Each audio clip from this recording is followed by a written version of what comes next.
Improve your network automation from one-off scripts only you can use to safe, robust automations you can share with your entire IT organization with Itential.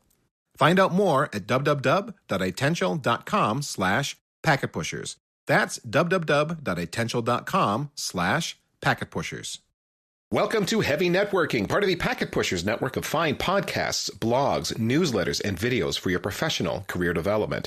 If you've ever caused a router to drop neighbors by requesting a massive SNMP tree walk, you have found your tribe. I mean, I have definitely never done that during production ever on that one day that it definitely didn't happen. It also wasn't me. Who am I? I am your host, Ethan Banks with Drew Conry Murray. You can find us on LinkedIn or in the Packet Pushers Slack group, which you can join for free at packetpushers.net/community. Today's show is about observability in high-frequency trading networks. How do you do effective monitoring on a network where milliseconds and even microseconds count? Well, you monitor the network via any interface you can as granularly as possible, and then you monitor the monitoring system.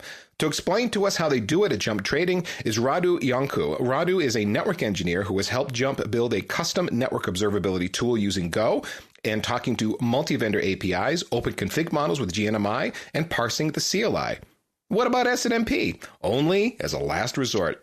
Radu, welcome to Heavy Networking. It's great to have you. And in a sentence or two, would you tell us who you are and what you do at Jump Trading? Hey guys, yeah, it's great to be here. And yeah, thanks a lot for having me. So I'm Radu. I'm a network engineer at Jump. I've been with Jump since around 2016, and my main role is just taking care of the infrastructure, which means kind of everything related to infrastructure at Jump, which is all of the switches, routers, and I'm mostly focused on the automation part of it. So kind of like working on software tools for like monitoring, observing the network, and also, configuration automation and like all of that stuff.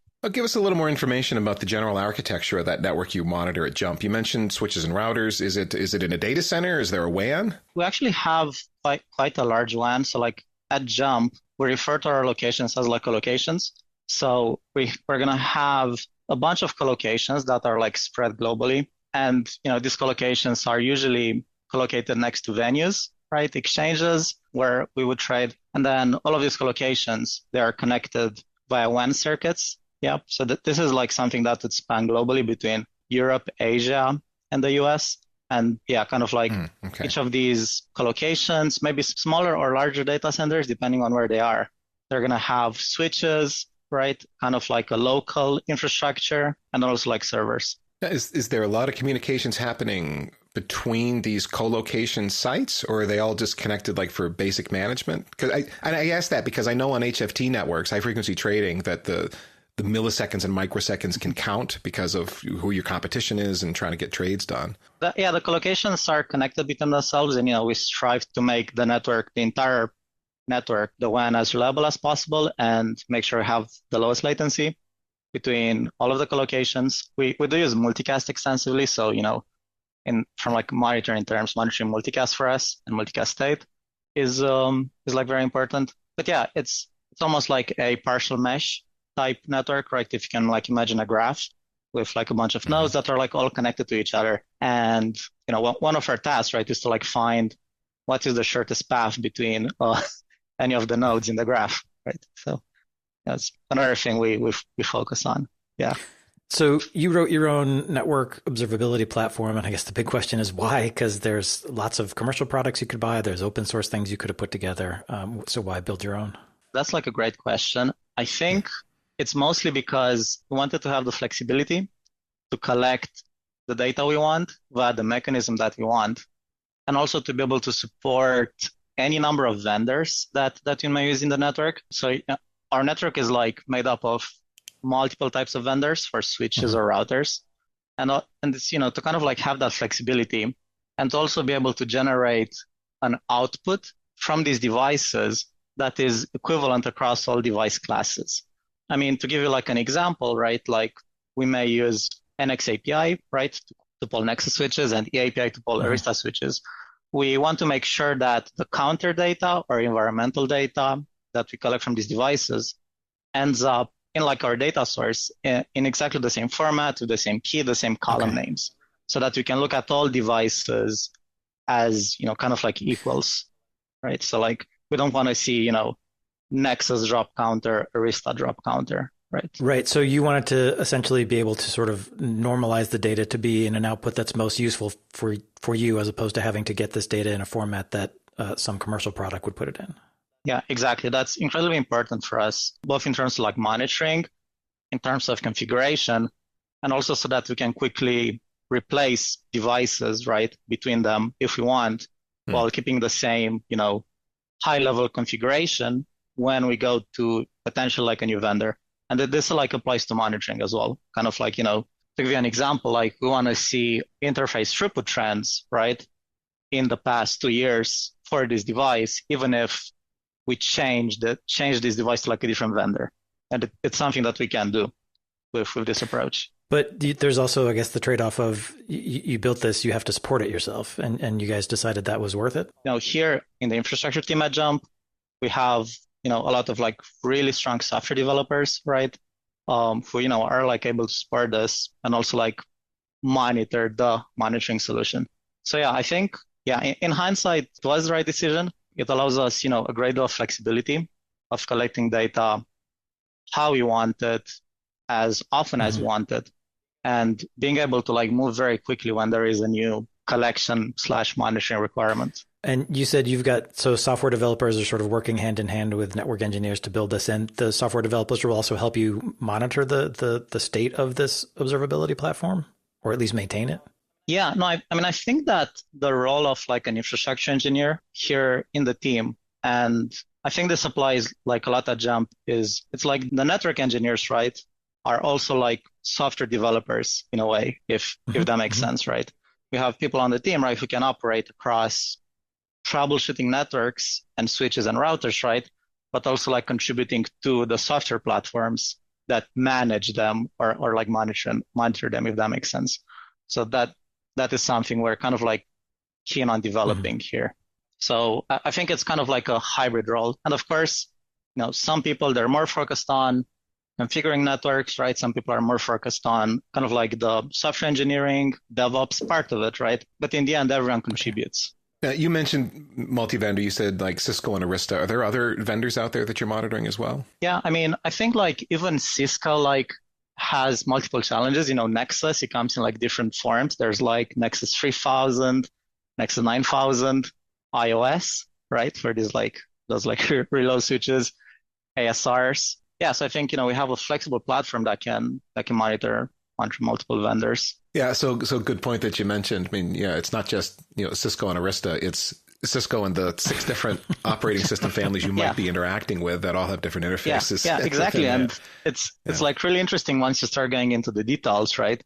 And seeing like minute differences between even different OS releases that they make, right? So like, different platforms may have different behaviors, expose counters in like different ways, based on a number of things. So it's something that like the monitoring platform needs to like adapt to, right? And I think that is like, in my opinion, the part that makes it like the most complicated and why monitoring a network that almost like vendor agnostic, right, is like very complicated, because you need to like support all these different ways, right, of like polling and then like normalizing the data.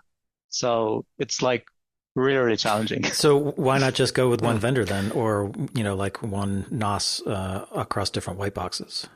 I guess like one reason is that the network grows organically, right? It's like the network was built over many years. Different parts of the network have like different requirements, right? So talking about, ASR routers, right, versus Nexus switches versus maybe an Arista switch. I think that due to like our requirements, we need to be able to support multiple vendors for like different projects and like different purposes. Yeah. Different switches with different port-to-port latency, for example, or different buffer sizes, or different protocols they might support in the hardware. Exactly. Yeah. And that's like a great point. And I think like when building networks here, there's definitely like 2 types of networks that we build inside our global estate. I think it's like the low latency network, where we care about cut-through switching, low port-to-port latencies, right? But then there, I guess I could call it like the compute network, where we care more about like big buffers, right? And like, that's storm forward switching, that's, high throughput links. So different use cases, different platforms, different, even in the same, with the same manufacturer, like different ASICs, right? Right. Different OSs. So then the onus Yeah. falls on you with this observability platform to be the flexible one because of this multi-vendor environment. Yeah. So, if the business or the team decides, right, we need to, we need to use this switch because it has these features, right, for this purpose, then yeah, we're going to like support it and test it, see how to poll it. How is it different than like other switches with, monitor before, or does it fit into like one of the existing buckets that we have? Yeah. Radu, when we were prepping for this show, we were talking about the different ways that you do poll all of these devices. And SNMP is the bottom of your list. You said it's as a last resort, I'll use SNMP if I got nothing else. Why is SNMP so low on your list of ways to gather telemetry? One of the reasons is that it's complicated, right? So like if you compare like having knowledge of SNMP MIBs for like every platform to like, making a post request, right, to get like a structured API response, right? It's like a lot simpler to develop for parsing that API response, in my opinion. And different platforms, they have different MIBs, especially when kind of like setting on the path to write this MIB parsing on your own. It's also that, I guess, to give you like a clear example, I want to say I want to get all the interface counters for a switch, right? Whether it's Nexus API or like an NX API or eAPI, I can do a post like an HTTP endpoint, right? And I'm gonna get like a big JSON blob that has all of the interfaces right in order with all of the counters, and I can just take that and parse it. If I was to do the same for SNMP, I've done this. I would probably need to first poll the MIB that first lists the interfaces, right? So that is one call. Then I will need to poll the MIB that has, output bytes, then the MIB that has input bytes, right? So I guess it's the fact that it's complicated, and then the fact that it requires like a lot of network calls, right? Which, depending on how far away you are from your monitoring target, can take quite a while to complete, versus, a REST call that basically has one RTT. So. Yeah, you're bringing back memories. Back in the day, I used to work in Perl to do a lot of SNMP polling and build reports and these kind of things. And working with MIBs is annoying in a lot of ways. The documentation was hit or miss. So to find the OID you actually needed to hit with the data value that had what you were looking for in it was a thing. It wasn't as well documented. Typically, APIs these days are pretty well documented. It's pretty easy to dig through and find what the API call is you need to make to get back the data that you're looking for. SNMP MIBs was such a game of, hunt and peck and trying to find the OID we're looking for. Is this the thing that holds the value I want? And then how was that MIB value or that OID value stored? What format was it in? And then how do I have to manipulate it to normalize the data into something that I can use? Because it's represented in hex. That doesn't help me. I got to convert it to whatever I got to convert it to, or it's stored in bits instead of bytes, and all depending on the call. And then having to do a bunch of get next calls to get all of the interfaces that were on there, making call after call after call to finally pull the full data set back. And they wouldn't always come back in order. Or the SNMP interface ID would change between reboots on the system. You wouldn't always get the same interface for the same interface index. APIs just seem to make it's cleaner from a programming perspective. Yeah, 100%. It's more approachable. In my opinion, it's easier to discover the information that you need, easier to validate that this is the actual counter that I'm looking for. Having said that, the system that we built still supports SNMP. That's because we always need to support the lowest common denominator, and there are some devices that only support SNMP or CLI. So yeah, we support that as well. Again, normalizing the output to the same format as all of the other collection methods. A quick sponsor break courtesy of Itential. Itential is the network automation platform you get to build robust, self-service automation that is safe for your entire IT organization. Now, if you've been writing your own automation, I'm guessing you've run into this problem. You have a directory. It's got a bunch of Python scripts or Ansible playbooks in it, and yeah, they're way better than CLI copy-paste, but who besides you can safely use those scripts or run those playbooks? It's all a bit fragile, and that makes you irreplaceable, and that's not good. You want to be able to go on vacation or be sick or have dinner without getting a call, which means you need a network automation system that is not fragile, that anyone in your organization can use, and that leverages the automation work you've already done. And Itential gives you all of this. With Itential, you'll be able to run your scripts safely as a workflow that integrates with your change management, your IPAM, monitoring, your ticketing system, and anything else that you need. True network automation. Not something that just saves you some CLI time, but something that touches everything that needs updating and testing when you make a network change. And Itential is low code. You don't have to be a software developer to use it. Whether you're just getting started with network automation or you're deep down the rabbit hole with GitOps and pipelines, Itential can help. Automate from ticket creation to ticket closure with Itential. Find out more at www.itential.com/packetpushers. That's www.itential.com/packetpushers. Well, why don't you walk us through all of the methods that you do support? We've mentioned a few that we kind of don't like or have to use as a last resort, SNMP. You even mentioned you can do CLI, do screen scraping. What are, you described them in our prep call as drivers. You got a bunch of different drivers of ways you can pull telemetry. Yeah. I mean, I think like our preferred one is definitely like streaming telemetry. So like the top one is OpenConfig. Like OpenConfig is this collection of Yang definitions that are mostly supported by all of the vendors and like implemented in the same way. So then it's easy to like use like GNMI streaming telemetry is what we use. And we actually use pull mechanism in that we maintain a consistent connection, a consistent TCP connection to the device. And then the device is going to push the stats to us based on the subscription method that we use. And then also taking like the poll interval into account. GNMI streaming telemetry in turn has like a lot of different options. Like, for example, you could say, I want to get all of the interface counters from this path, like the full list every 5 seconds, or I want to get them when I first subscribe, and then I just want to get updates when they change. So there's like a couple of options there that you can use. And of course, I think you can have like,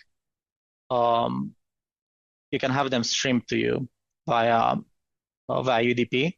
But you kind of like went for the consistent connection mechanism just so that we can check the health of that connection and make sure that, yes, we are connected to this switch or this router via GNMI streaming telemetry. The connection is okay. We're getting like updates over it. Okay.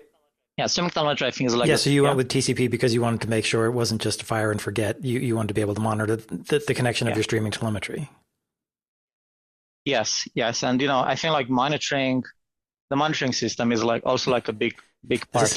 This is getting very meta to monitor the monitoring system. Yeah. No, I mean it's all the way down. Yeah. Definitely like a proper software product in my opinion. Yeah. So going back to like the collection methods. Yeah, streaming telemetry we prefer it.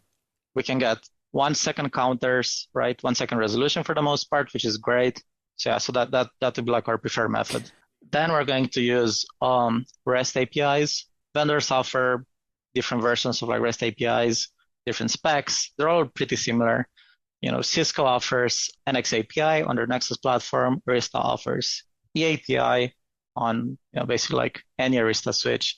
So we would like use that as kind of like the second polling mechanism for like devices that either do not support streaming telemetry or the data that you want to get is not available via any reasonable Yang model, right? Because for Yang, like these Yang models, you have OpenConfig, which is great, supported by most platforms, but then OpenConfig doesn't have everything. So then vendors, they publish their own models. Like I think it's like vendor specific Yang models. And there it gets a bit complicated because again, it's like per vendor implementation. I think like even Nexus and like NXOS and ASRs, they're different in that regard, right? Like different implementations. And like iOS XE. So like if you think about like Cisco's offering like iOS XE, NX API, like iOS XE, NXOS, and iOS XR, they're like different, totally different beasts when it comes to like monitoring, right? So super different things. Like, yeah, it's very interesting. After REST APIs, we have CLI, right?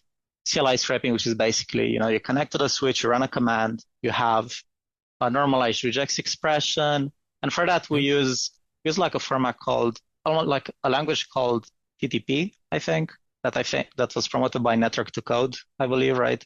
Great open source resource. It's basically the parsing library, the screen scraping parsing library that they developed. Yeah, that's they published that on GitHub.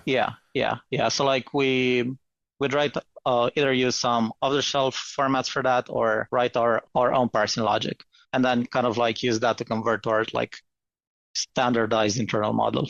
And also CLI parsing is really good. Like from what we've noticed, if you try to request, let's say, the full BGP routing table for, more than 10,000 routes in the table, then REST API seem to struggle. So sometimes the quickest and like least resource expensive way to get that from the switch is actually to like run the command and do the regex parsing yourself. So sometimes we do that. As in the control plane of the device is struggling to send you over REST API, send you a JSON blob or whatever with all those routes in it. It's, I don't know, it's CPU bound or whatever the problem is. But that if you do it at the CLI, it's better. It's better for you just to scrape all that and then parse it yourself. That sounds awful. Oh, yes. And I'll tell you why. It's actually because I can't remember which vendor exactly. This was like a couple of years ago when we were like laying the groundwork for the system. But like from talking to their tech support, we found that to render the JSON in the REST API, they were running the command via CLI internally, converting it to XML via a script, regex, then converting the XML to JSON, then serving it via the REST API. Wow. Okay. Yeah, talk about tech debt. So, I mean, in some cases that happens, like, some vendors are better than others, or like some OSs are better, right? They've, I think they've made massive strides in the past years, but for us, it's, if we need to get the full BGP table for every device in the network, right, every few minutes, then yeah, that's what we need to do. What's funny to me is I remember being at a Juniper presentation some years ago, and they were talking about how Junos renders the screen, the CLI, when you're at the CLI. And it's a client of their back-end rendering engine, as I understand it. So I forget if the back-end was, I think it was XML, in this demo. This goes back probably 10 years, but that was just a fundamental part of how they did what they did. Things could be different now within Junos. I don't know. But they prided themselves on being able to render information from Junos into whatever format you needed. And the CLI was just another consumer of that back-end rendering engine, the way I remember them describing it. Yeah, I think that's a great model. Yeah. So does this mean that for you might be using multiple methods of getting data off devices based on the type of information you need? Like I can do streaming telemetry for this set of data, but in your BGP example, I might need to do the CLI scraping for BGP, and it's the same box. Yes, 100%. Okay. Yeah. So that's complicated. Yeah. So as you said from our prep call, is like this concept of drivers. Different devices support different types of drivers for different bits of information. And it could also be that, for one device, we use the CLI or SNMP to get, interface counter information. But for other devices, we use streaming telemetry. But they all end up in the same format in the end, right? Kind of like agnostic to the collection method that was used. So yeah, after CLI, it's SNMP. So we support that as well for some for some types of stats. So you mentioned, I heard you say 1 second intervals for, I think it was the streaming telemetry. Is that sort of the ground one for all of the data you're pulling back, or does it vary by the information type and why? Yeah, it varies by the information type and the collection method. It's also because some information like interface counters, which you can get via OpenConfig, it's important to get those often, right? Just so you can see if like you have a throughput spike on the interface, right? Or if you have errors, you can like alert on that very quickly, right? Or output queue discards. Other information like maybe a power supply failure, right? It's not critical. You get that this second, that can wait like a minute or two. if that makes sense. So the collection interval is configurable per device and per collection method and per command that is run as well. So, so like something like the full BGP table, right? That would be, I think every few minutes, just because of the load that, like the amount of data and also like the load that that it causes on the device. So. Is 1 second the shortest interval you're using for streaming telemetry? Because I'm assuming that in high frequency trading, where milliseconds and microseconds matter, maybe you want some data faster. Yeah, I think 1 second is the lowest supported polling interval on the platforms I've tested. So can't really go lower than that. Would you if you could? Probably, yeah. I mean, we do have, I guess, like apart from like device monitoring, we do also have some systems that monitor the traffic that can give us kind of like more granular statistics on the bandwidth used and what is using that bandwidth. But I guess just from like an immediacy perspective, like, I want to see the data, I want to see the throughput of the interface, this like 10 seconds after it happened, right? It's also like, how are you going to use that information, right? And who's going to like act on it, right? Yeah, I guess that's Yeah.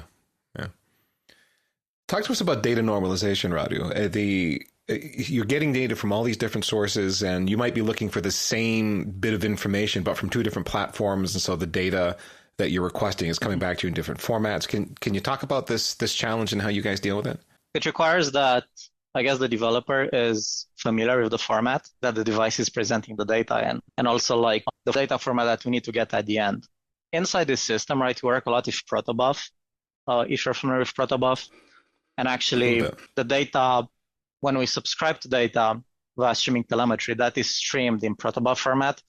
You have like a couple of choices on the format that you use for streaming the data. Protobuf is like pretty efficient.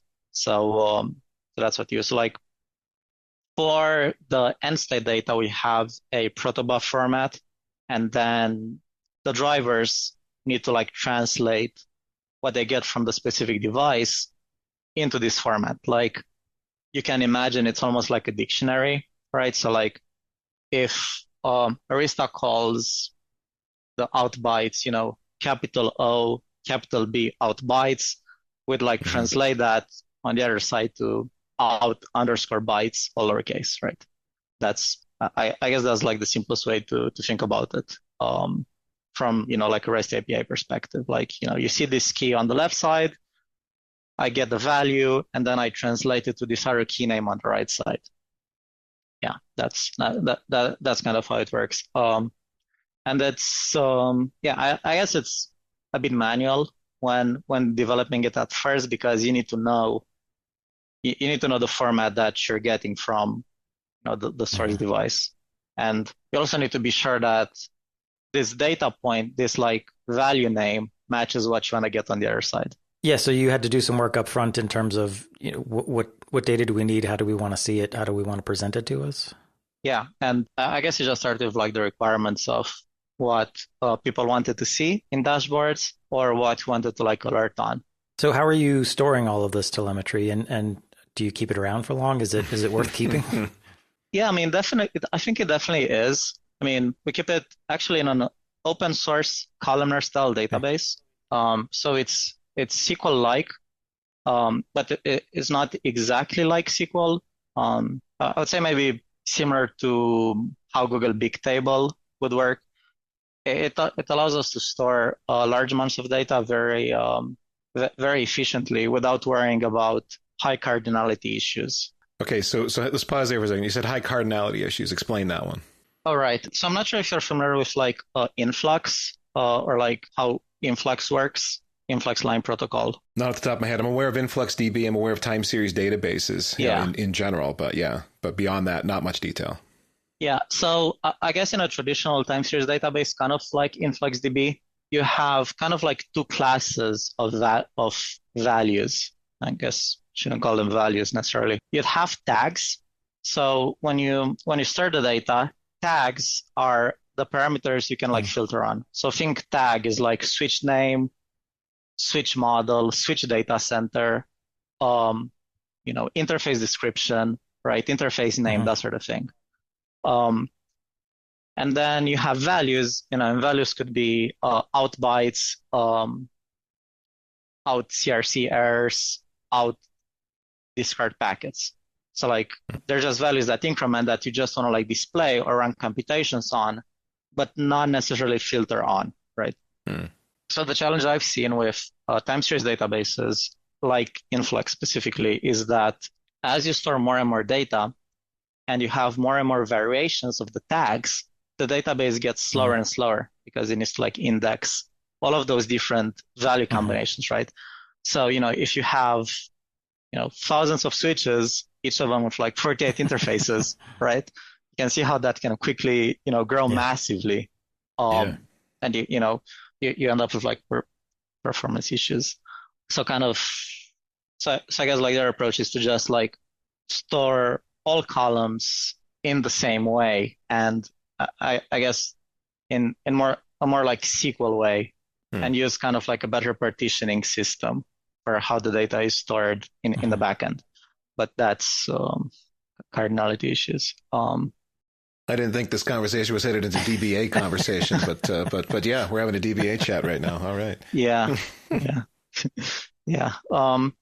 And I guess retention period relies on, we decide that based on the counter, the specific data we're capturing. Some information is more important than others. I think at the minimum, probably, a few months. For some data, maybe years. It depends on also how big the data set is and how often it's collected. Yeah, so it varies, and we kind of like decide on the retention period based on the type of data we collect, like, interface counters versus power supply statistics. Right. If you're keeping at least months of data on many switches and routers that are in your network, I mean, how are we talking? More than terabytes worth of data you're storing?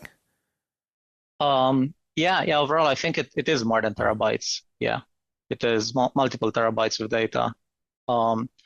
It's also sometimes it's useful to be able to, like, some examples, right, from day to day. Like there's an interface that suddenly seeing output queue drops, right, causing issues with some application. You'd want to see historically, like, has throughput increased on that interface, right? Has throughput increased on like a different interface where traffic could be coming out of this interface? You want to go across many switches and see the whole path that the traffic takes, like where has throughput increased? And is there a trend in the past 6 months with this traffic, right? And then you start like troubleshooting what may have caused it. So having data for a long time is important. For trending and such.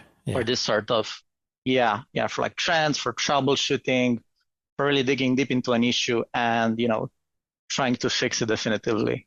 Yeah. You mentioned OpenConfig earlier, that you're using OpenConfig across a variety of switches. It's commonly supported, but that it doesn't, you said something to the effect of it doesn't have everything, but it's good for a lot of common things. So dig into that a little more. What is OpenConfig good for from your perspective, and where does it hold you back? I think OpenConfig is really good for interface counters, like Ethernet in general. It has good support for that. We've had really good results actually if using OpenConfig streaming telemetry for like interface statistics. I think what is not very good, an example of what it would not be very good at is, again, I'm going to go back to like environmental data, power supply statistics. Power supply statistics, they're implemented very differently across vendors. So it's very, very tricky to get completely right. Fan statistics, right? Like the fan speed, fans that are not working. Again, that's something we care about on a monitor. That's something that I don't believe is fully supported in like OpenConfig. Full multicast routing table, right? With S, G, star, G entries, input output interfaces, RPF neighbor, right? In OpenConfig. So, it is, I don't think it's, again, really good for the basic stuff in that you need to write one implementation for all vendors. And that's actually like in my opinion, like a big advantage compared to REST APIs, right? Or like CLI, in that there is like a single way in OpenConfig to get the same information from multiple vendors, right? Makes it a lot easier. REST API format is different across vendors, so they need their own implementation. Now, you mentioned several things that you monitor, and some of them I think are a little bit unusual. Like most networks probably aren't going to monitor the like a full BGP table. They're probably not monitoring that. Maybe it all depends on how important a route withdrawal or add it would affect a path or something to a critical partner, that kind of thing. But what all do you? I mean, okay, so multicast state table you've mentioned, BGP table you've mentioned, environmental stats you've mentioned. What other kind of things are really important to you to monitor in your environment? ARP status is important. BGP session status. ARP status, like your ARP tables. Yeah. The ARP tables. So what are you looking for there? Would you be looking for like a MAC address change or something? I think it would be more useful for tracing, kind of like seeing where a specific IP is in the layer 2 part of the network, if that makes sense. So like, I mean, I guess there are like some scenarios, even like an office scenario where it's like, oh, where is this MAC address, right? Or, where was this IP last seen? Because I need to go and unplug the printer, something like that. It's useful for that. Yeah. BGP session status is very important. It's something that we collect. BGP is very important in general, both for connecting to like third parties, right? But also for the links between our own collocations / data centers. So like if a session dropped back to active state or something, you'd want to be flagged on that immediately so that I've got a problem with this neighbor and got to get this rectified. Yeah, and we are. And I guess we've mostly talked about in this so far about active monitoring, which I guess is like actually pulling the devices. But we also rely on syslog for kind of like more immediate events. So like you can imagine that if a BGP session goes down, you'd first see an alert from syslog actually, because that is like the quickest. And then it would be confirmed that like, yes, this session is indeed in like active state, or maybe it's flapping, right? So that's kind of like a different response depending if it's, it stays in active state or if it's, going up and down. So we kind of like use syslog as well where it makes sense. So are you also pulling syslog then into your like data normalization process? Or looking at it separately? I guess yes and no. I think it's because syslog does not really tell you things about state necessarily. It's more like one event, something happened. But yeah, we do try to keep data in a consistent format so that we can join different things together, if that makes sense. Now, I have in my notes from our planning session that you also monitor output queue discards, which is one I've had some experience with, and I wanted you to enlighten us on why you monitor that one. Output queue discards basically means that the switch dropped packets. We use multicast a lot, probably not surprising. We use multicast to send data between our collocations. And I mean, multicast itself, right? It's UDP. It doesn't like recover data on its own, and like the application will need to recover the data in some way. So if you drop UDP multicast data, then that's potentially an issue, right, for the applications that are consuming this. Yeah, it's a tricky one to troubleshoot. Some of it could be expected. Some of it maybe it's not. It basically means the switch ran out of buffer to forward the packet out of an interface. So yeah, in my experience, the output queue discards happened because we had an iSCSI storage array, and frequently the demand for storage traffic to come back from that array was so heavy that it would just flood the switch. The switch didn't have big enough buffers to handle the demand, and so you'd see steadily accumulating output queue discards because there'd be too many packets flooding in from the iSCSI array. It'd hammer the poor card that was in this chassis switch that was not really designed to be doing what we were asking it to do. And that's how we knew. And I remember checking in with the storage administrator going, you having any trouble with this array, performance issues or anything? And he's like, not really. It's okay. iSCSI's always kind of slow. I was just like, okay, walking away now. I'm going to pretend I didn't see anything. And then later upgraded it on the sly. Yeah, and here it could be, one port is subscribing to too many multicast groups, right? So we're trying to send too much data to the port. It could be that there's just congestion on all of the ports on the switch within a specific buffer block. That depends on like the switch ASIC architecture really, and that's impacting a different port that is not sending that much data.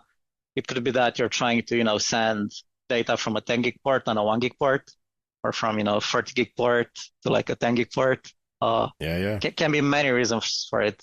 In any case, it's something that we do monitor for. Yeah. I know we keep historically as well. So we sort of joked earlier that you built this monitoring system, and so you also have to monitor the monitoring system. Can you talk about, why you're doing this and how you do it? Yeah, definitely. So, obviously from everything we've talked about so far, I think it's clear that it's very important for us to monitor the network. It's like a very big part of what we do as network engineers. Everyone who's doing like network operations relies on this data basically to like do their job. So like they need to be able to trust that the alert they're seeing or that the counters they're seeing are, real, and they can be like acted on. And also, be safe in the knowledge that they're actually seeing all of the alerts that they should be seeing, if that makes sense. And that there's not some hidden issue, right? That somehow is causing some application problem that is not visible to us. So for that, we need to make sure that the monitoring system is healthy and that we are actually polling all of the statistics from all of the devices that we think we should be polling. Obviously we have kind of like an inventory system where we track all of the switches that we manage. When a switch is added to the inventory system, it automatically gets picked up by monitoring, right?